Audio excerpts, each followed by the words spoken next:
And you don't seem to understand. Wishing you seemed an honest man.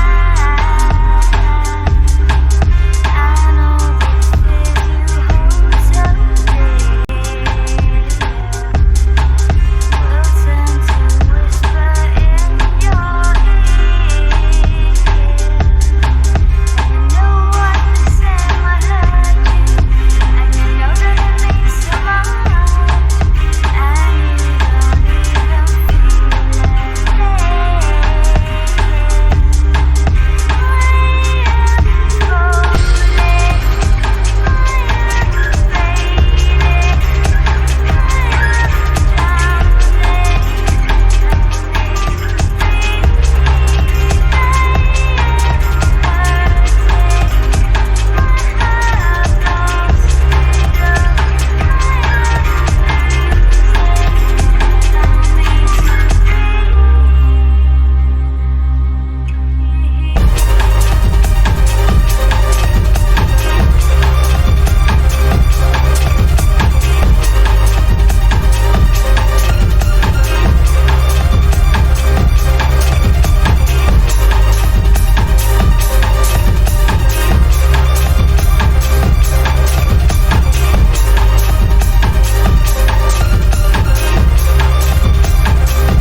Hola. God, that's slow. Hold up. Hello. Hello. Jesus Christ. I'm sure you guys will love that. Just blowing in the mic. Okay. Why is this so low? No, Hola. God, that's slow. Hold up. It's just fine. Hello. Hello. All right. Hello.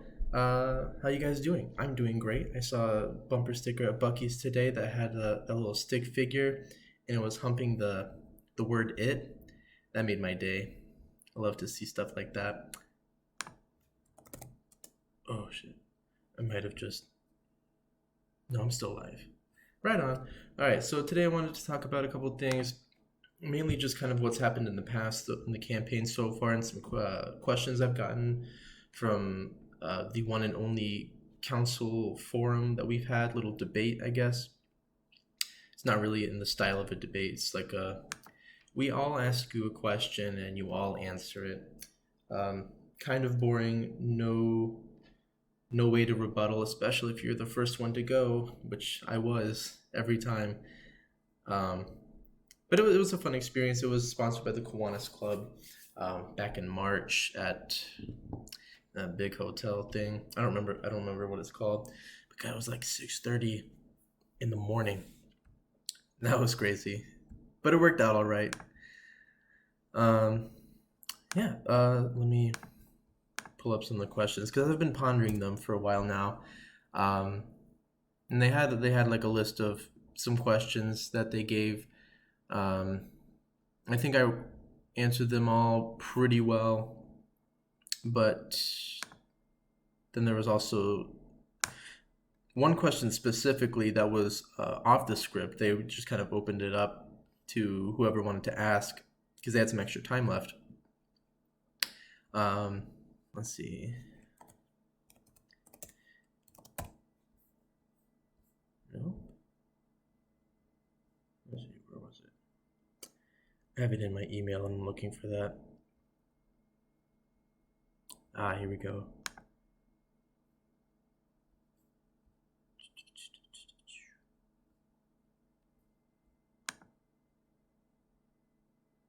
You'd think I'd be prepared. But anyway, this question that was kind of off the script was, it was asked if we think that service or activism is more important in government. And my answer was kind of just like, service is probably more important, but activism, there's a place for it. I still do stand by that. But now I'm thinking about it more, and that's honestly kind of a silly question to begin with, because service and activism in a political sense is kind of the same thing. And I know what the question was really intended. It was like, are you conservative or are you different? And I'm different, I'd like to think. I'm just thinking about it more because the definition of activism, I'm just going to pull it up real quick just so I don't get it wrong, but it's basically you do things through political means to get something. Yeah, the use of direct, often confrontational actions such as, that's not really what I want.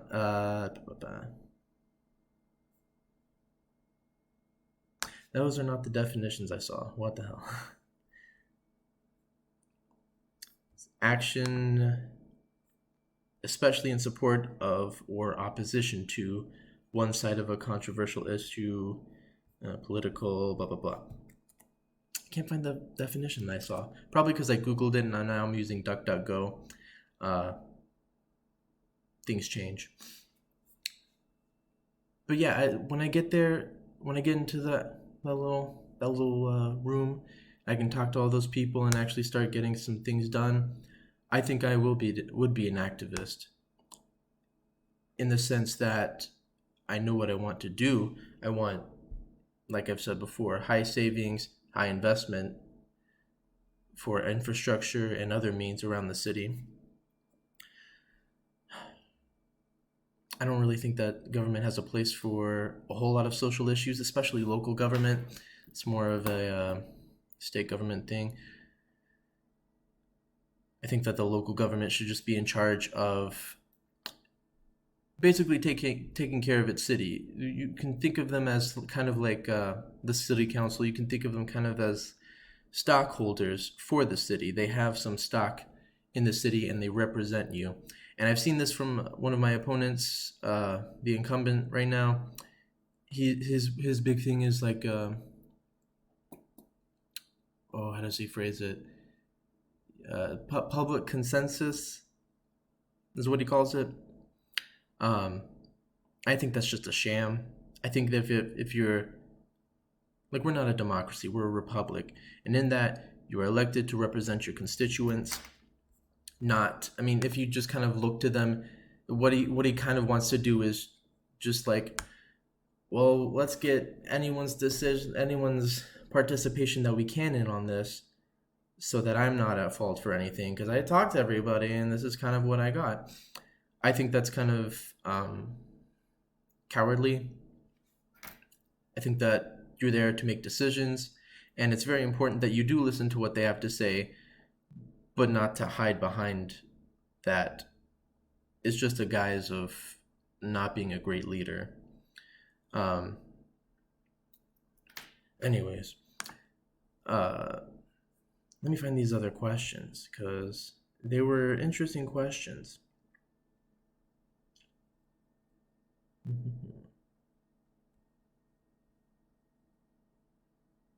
It'd be funny if I deleted it.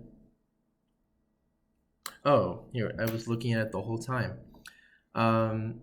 Rose, they asked about the Fort Worth Drive and how it's been years since that's been worked on. I lived in Denton In 2015, I moved there, and then I moved back again the very beginning of 2019, and it's still being worked on.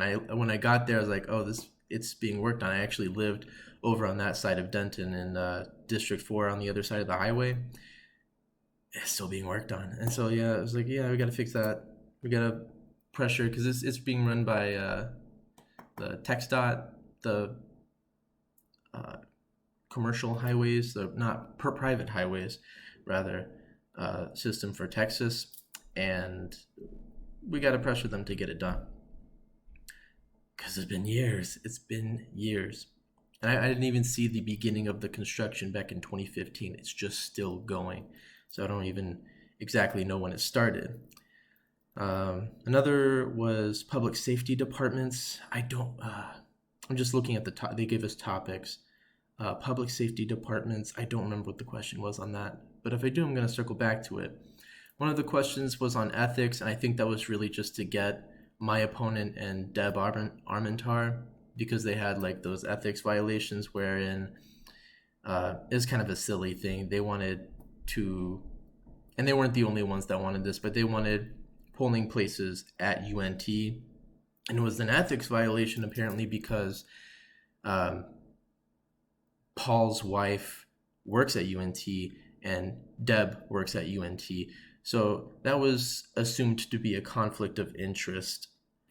And in hindsight, if I were them, I would have just abstained. I don't really understand why Paul got caught in on that, but especially if I were Deb, I would have just abstained from it.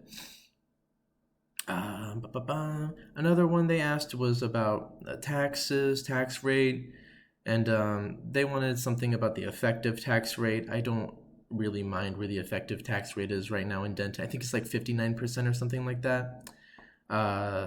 Something like that. It's not 59, but it's something like that. And what I kind of wanted to hone in more on was the sales tax, and possibly even estate tax, not estate tax, the property taxes. I want to lower the sales tax for sure. That's kind of been one of my biggest things, really, because those sales taxes are kind of going to nothing. And I think it would encourage consumer spending more so. It would encourage people from other nearby cities to go in on the sales tax. I would want to, right now, Denton, the city of Denton, has it set at 2%, if I'm not mistaken, maybe 2.5%, and it was 2%, because I wanted to go to 1.2%, which would make the whole entire sales tax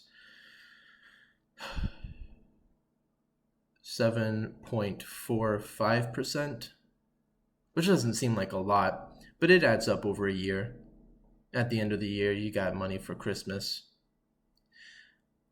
At least $50 maybe. That's something.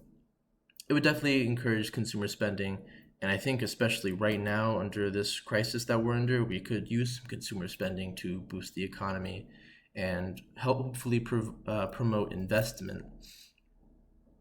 So I didn't really touch on what they asked. I just kind of, what did they call it? A real politician. I was a real politician. I didn't answer their question. I answered my own question. And then they also asked about homelessness, which I don't really have a problem with. Denton definitely has let me rephrase that. The Denton situation with homelessness right now is it's noticeable. It's definitely noticeable. It's one of the first things you notice as you become a resident there. But it's kind of like that for several reasons. I think I used to live in Fort Worth, and around the downtown area of Fort Worth, there was a lot of homelessness, but also there was TCU. And I think that's just kind of common when you have a university, and my God, we have two big ones. A big one and a medium-sized one at least. And then also a community college. There's a lot of kids. and they're more likely to be bleeding heart liberals and want to, like, I'll buy you a meal or something, or here's $1, I don't know, which is cool. That's fine. The only time I think it would be an inconvenience is if they were obstructing business or like messing with people, and that's with anybody. That's not just homeless people. That's anybody that does that. I think it's just the case that homeless people are more likely to do that, especially with businesses, because they sleep outside of them sometimes. So that's a problem, but God, not jailable or anything like that. And so what I propose that we do is we actually see like where our homelessness problem stems from. Is it because of like uncertain times, like circumstances that happen to them? Is it just like, I want to be homeless? Is that what they're saying? We need to actually get some studies done to decide, like, to see what is going on, so that we can actually, as a government, and I think government can help in this, make decisions and help them.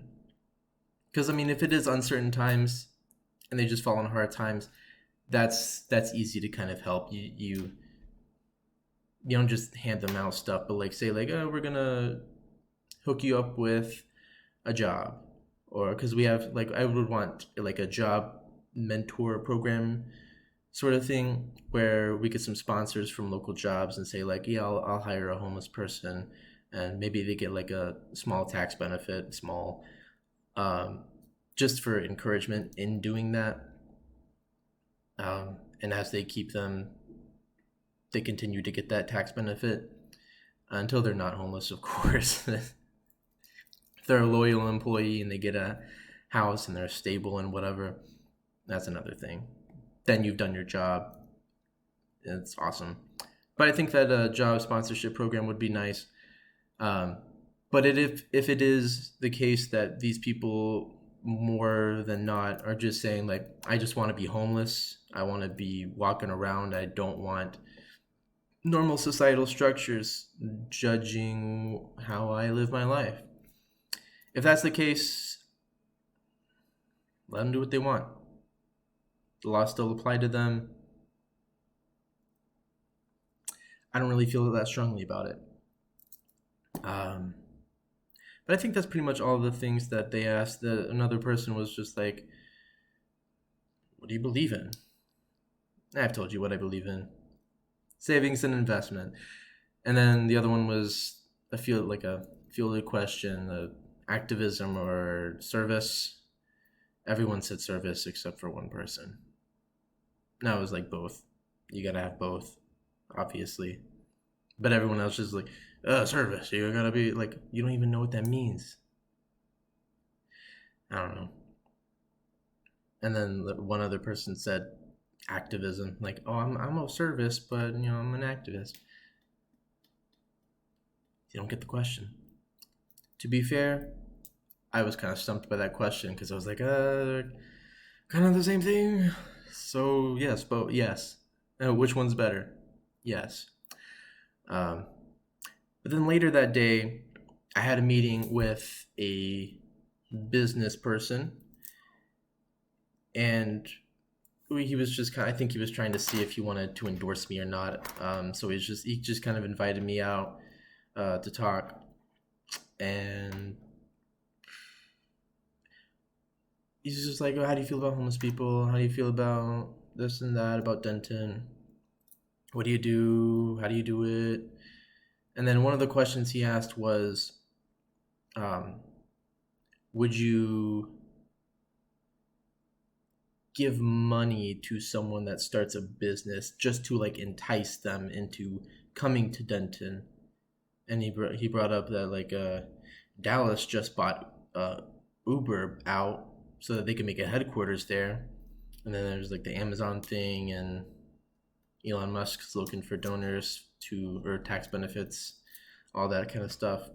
I actually don't think he brought up Elon Musk. I think I just have that off top of my head. But basically what he was asking was like, would you be a crony capitalist? And let me tell you right here, right now, the answer was no, no. Um, to an extent, what I said was, if it was like a small business or like a medium-sized business, I would give them some like tax benefits. Maybe maybe they could say like, maybe we'll say like, you don't have to pay taxes here, or maybe we'll make this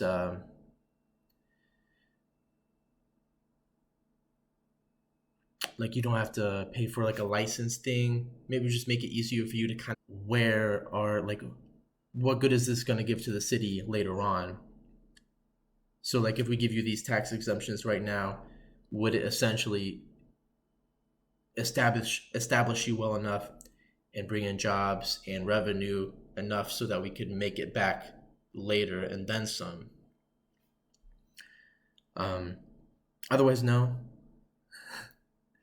Definitely want to make things easier, because I don't know, because I don't have a business, but I've heard it is god awful trying to get a business started in Denton. Just the permits and everything like that. They want so much red tape. I've heard it's gotten easier, but it's still not easy. So I'd like to undo that.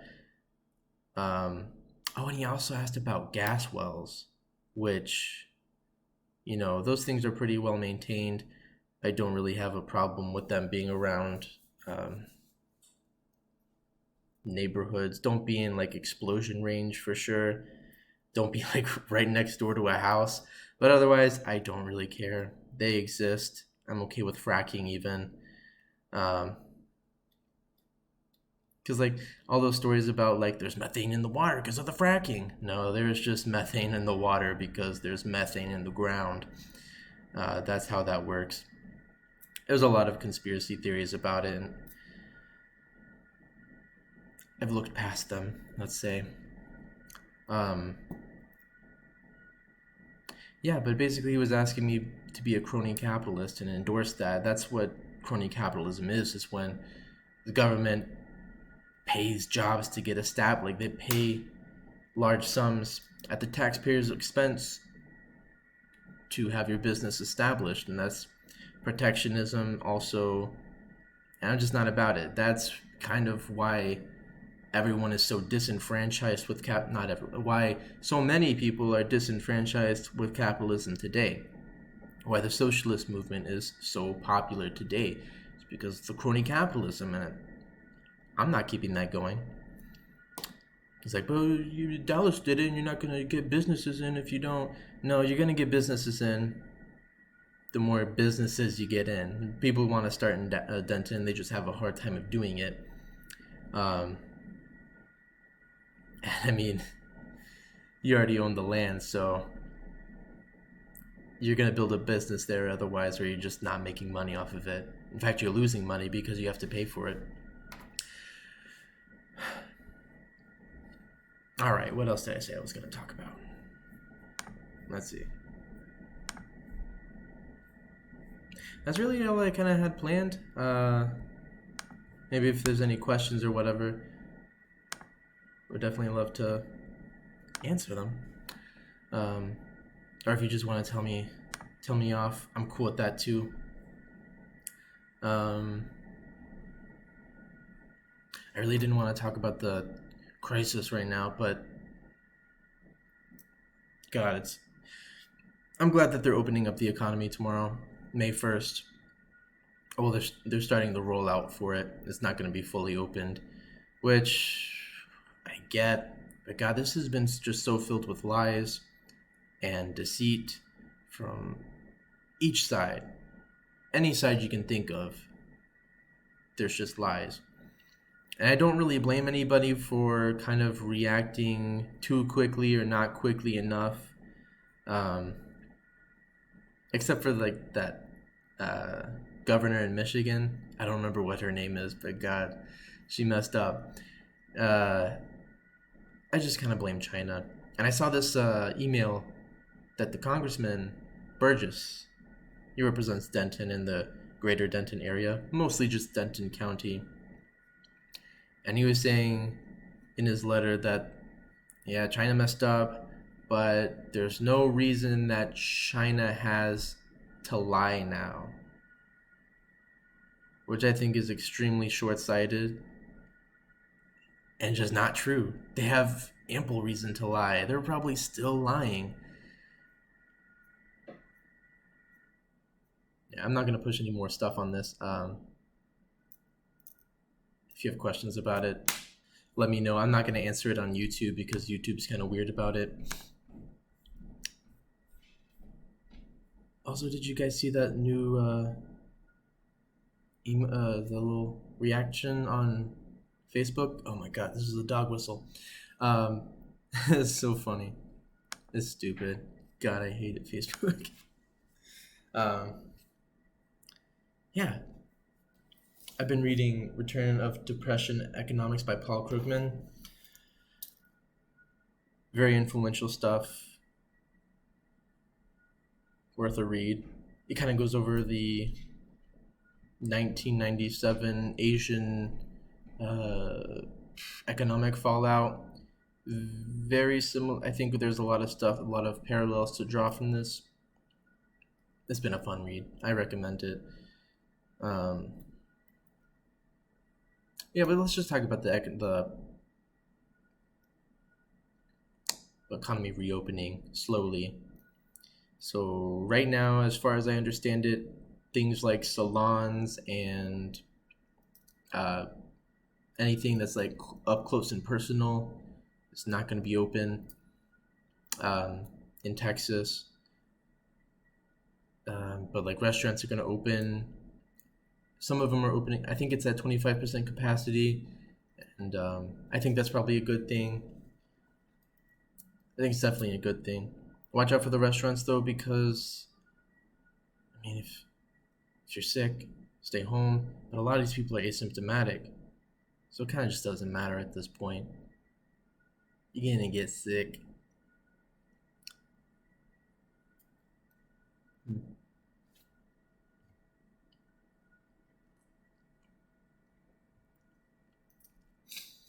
The economic strife that we're seeing, 30 million people on unemployment, and it's so backed up. Government shut everything down, and they're not helping people. It's such a malaise of an economy right now. If the government creates it, the government should fix it. And yet the taxpayers are going to be responsible for everything here to come. It's going to destroy the middle class. Not entirely. I don't want to be an alarmist or anything like that, but it's going to hurt. It's going to kind of hurt the poor people too. Working class. Everyone on top is going to be fine. Probably not at first. Maybe they're like struggling, like, oh, I'm only gonna make 36 million instead of 50. I'm just kidding. That's all I really have to talk about today, I think. It was a short one, but I just kind of wanted to talk about some of the questions I had, or I've been asked. I kind of wanted to spread it so that more people can see, because the forum, it was only like 20 people there, and like a quarter of them were already on city council, so not very, and it wasn't broadcasted or anything like that, so I kind of wanted to broadcast it here, let you know what I think. And then that business meeting, there was no smoke in the room. It was a public place, but I don't think I'm getting his endorsement, if we're going to be honest. He wanted a crony capitalist, and that I am not. I'm a true, oh god, I don't know what you call it. It's not really a thing. Almost libertarian, but not really. Maybe we'll do a political compass test, hint hint. Anyways, that's all I got for today. Thanks for tuning in.